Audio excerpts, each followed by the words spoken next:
নিয়মিত নামাজ পড়ার গুরুত্ব কি? মনকে সৎ রাখে। কোরআন ও হাদিস কেন পড়বো? সঠিক পথ শিখায়। ভালো বন্ধুর প্রভাব কি?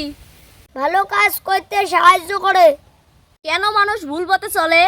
ভুল সিদ্ধান্ত নেয়। ভুল করলে কি করতে হবে? তওবা করতে হবে। তওবা কি?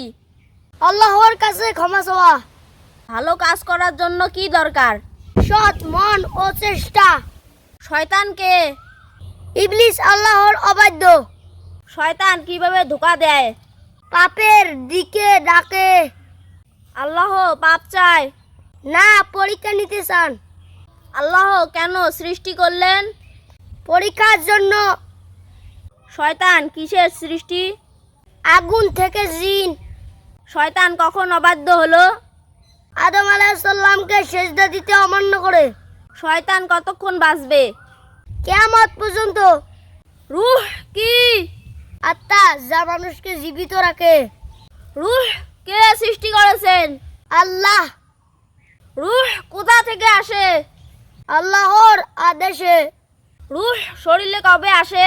গর্ভে 40 দিন পর। কবর কি? মৃত ব্যক্তিকে যেখানে দাফন করা হয় সেটাই কবর। কবরের জীবন কেমন হবে?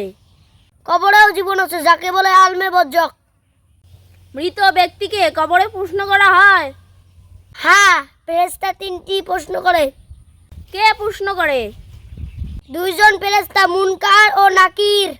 কি প্রশ্ন করা হয়? তোমার রব কে? তোমার দিন কি? তোমার নবী কে?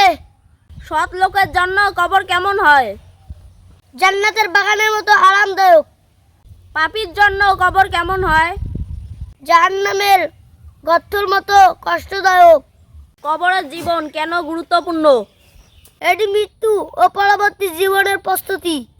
কবর কি শুধু মৃত দেহের ঠাঁই? না, কবরের জীবনের একটা অবস্থান আছে। শহীদ কি? যে আল্লাহর পথে মারা যায় তাকে শহীদ বলে। শহীদদের কবর কেমন হয়? তাদের কবর জান্নাতের বাগানের মতো হয়। কবরের জীবনে প্রশ্ন কি শহীদদের উপর হয়? না, শহীদদের জন্য প্রশ্ন কম কঠিন। শহীদদের জন্য আল্লাহর বিশেষ নিয়ামত কি? তাদের সরাসরি জান্নাতে ঢুকানো হয়।